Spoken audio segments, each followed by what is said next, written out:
વાલા બાળકો, માત પ્રેમથી હાકલ કરી હતી તુજને. ગઈકાલે જે હાજર હશે એમને ખબર હશે કે મેં માતાજીને હાકલ કરી હતી કે માતાજી આપ પધારો. માત પ્રેમથી હાકલ કરી હતી તુજને, શર્મિંદો બનાવી દીધો મુજને.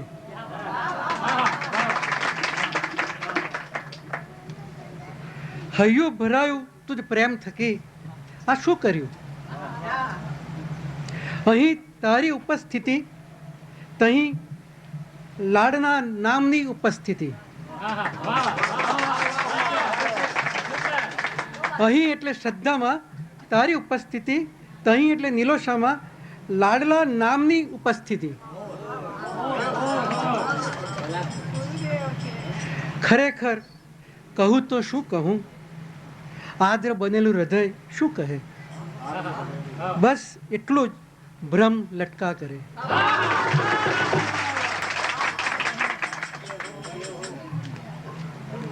હવે નિલોષા પર આજે સવારના મોર આવ્યો. મોર આવ્યો, ક્યાંથી આવ્યો, શું કરવા આવ્યો, કેમ આવ્યો તે જરૂરત નથી. જાણ એટલી મોર આવ્યો. મધરાતે માં મોર સાથે આવ્યા. મધરાતે માં મોર સાથે આવ્યા. રાહ જોતો પ્રભાત તણી, રાહ જોતો પ્રભાત તણી. દ્વાર ખુલતા નિજ ગ્રહે દાખલ, દ્વાર ખુલતા નિજ ગ્રહે દાખલ. હનુમાનજીની પાછળ પાછળ ફરતો.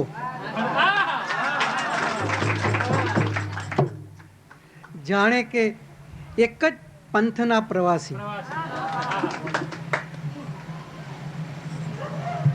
મોરતણા હાવભાવ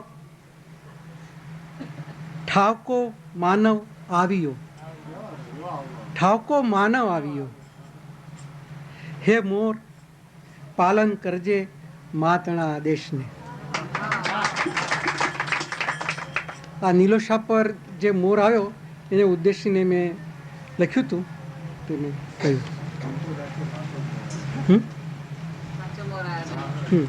હવે મોરનો અર્થ હું તમને સમજાવું.